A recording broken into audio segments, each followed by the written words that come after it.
आपको जैसे कि पता होगा हमारी बटालियन ने बीड़ा उठाया है डायरेक्टरेट का ड्रोन ट्रेनिंग, ठीक है। आप में से ही कुछ कैडेट्स बहुत अच्छा परफॉर्म करके आगे आए हैं। तो बेसिक ड्रोन ट्रेनिंग कोर्सेज हमने हमारी बटालियन को जिम्मेदारी मिली थी, हमने पूरे डायरेक्टरेट का कंडक्ट किया। नेशनल लेवल पे भी हमारा परफॉर्मेंस बहुत अच्छा है। तो ड्रोन की ऐसी चीज जो हाई टेक्नोलॉजी वाली चीज है वो भी अभी हम सिखाना चाहते हैं। बटालियन इस समय नए प्रांगण में नई बिल्डिंग में मूव कर रही है और जल्द ही हम 1 तारीख से लगभग उसमें फुली फंक्शनल हो जाएगी। मैं उम्मीद करता हूँ कि आप लोग सभी उस बटालियन की लोकेशन में आएंगे, देखेंगे कि आपकी नई बटालियन की लोकेशन किस प्रकार की है, सेटअप कैसा है और बटालियन के साथ आपको तालमेल रखने की जरूरत है। एनसीसी के फायदे नुकसान मैं नहीं गिनाऊंगा, बहुत ज्यादा इसके फायदे हैं, बहुत ज्यादा फायदे हैं। अभी लेटेस्ट जो है न्यूज में है कि जॉब्स है उसमें फिजिकल एजुकेशन का जो टीचर है उसके लिए एनसीसी सर्टिफिकेट वालों के लिए सीरियल है। आपने सभी न्यूज़पेपर देखा होगा, सितंबर के महीने में एडवर्टाइजमेंट आया। ऐसे एक बता रहा कि एक छोटा सा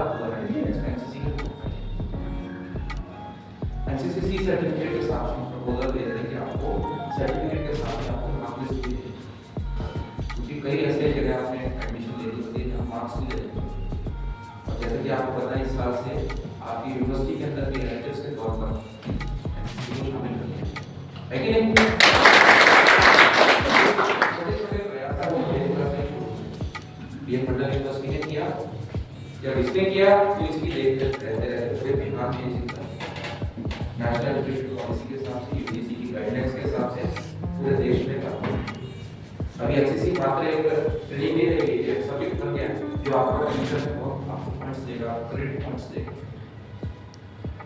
अपनी स्वतंत्रता के लिए संघर्ष कर रहा था तो 1917 में यूनिवर्सिटी कोड जो कि हमारे भारतवर्ष में जितने भी विश्वविद्यालय थे की स्थापना की गई, जिसका उद्देश्य हमारे उस समय के युवक एवं युवतियों को सैनिक प्रशिक्षण देकर भारत की स्वतंत्रता में शामिल करना था, ताकि वो भारत की आजादी के लिए लड़ सके। इसी प्रकार से यही 1917 से 1920 में जाकर यूनिवर्सिटी ट्रेनिंग कोर के रूप में परिवर्तित हुआ। इसका भी मकसद युवक एवं युवतियों को सैनिक प्रशिक्षण देकर भारत की स्वतंत्रता में शामिल करना। भारत आजाद हुआ और 15 जुलाई 1948 में संसद में एक अधिवेशन एनसीसी एक्ट के अंतर्गत एनसीसी की स्थापना हुई और इसका प्रथम अधिवेशन नवंबर के चौथे रविवार को किया गया। इसी कारण से हर वर्ष एनसीसी दिवस को नवंबर के चौथे रविवार में ही मनाया जाता है। इसका उद्देश्य और सभी को जाहिर है, आज वर्तमान में एनसीसी कोर विश्व की भारतीय एनसीसी कोर विश्व की सबसे बड़ी एक संस्था के रूप में चल रही है। अगर देखा जाए तो एनसीसी के कैडेट्स को एक सैनिक प्रशिक्षण देना ही नहीं, उसको एक अनुशासित, सभ्य और लोगों को समय समय पर मदद करने वाले एक नागरिक के रूप में प्रशिक्षण देना और उसको एक अच्छा नागरिक बनाना है, ताकि यही कैडेट आगे चलकर भारत के निर्माण में भाग ले सकें और भारत को इसी के साथ ही मैं अपना ये संदेश आप लोगों को देने के बाद समाप्त करना आभार करते हैं।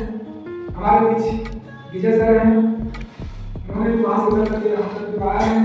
हमारे बीच आपको पुस्तक जो संबोधित किए, मैं उनका भी उनकी कार्यों से धन्यवाद देना चाहता हूँ। काफी भी यहाँ के बच्चों को आशीर्वाद दिए।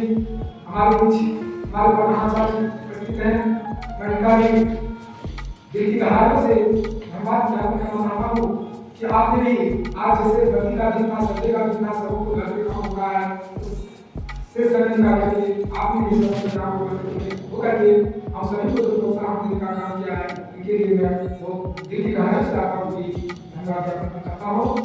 तत्पश्चात हमारे बीच आए हुए जितने भी दूर दराज से एनसीसी के कैडेट्स सुबह से ही सारे बुद्धि व्यवस्था में कल से ही लगे हुए हैं और आज ग्रुप का सदस्य आकर के सारी बुद्धि व्यवस्था को मैनेज करने में करने में अच्छे तरीके से कैसे एसएससीटी बने इसमें लगे हुए थे।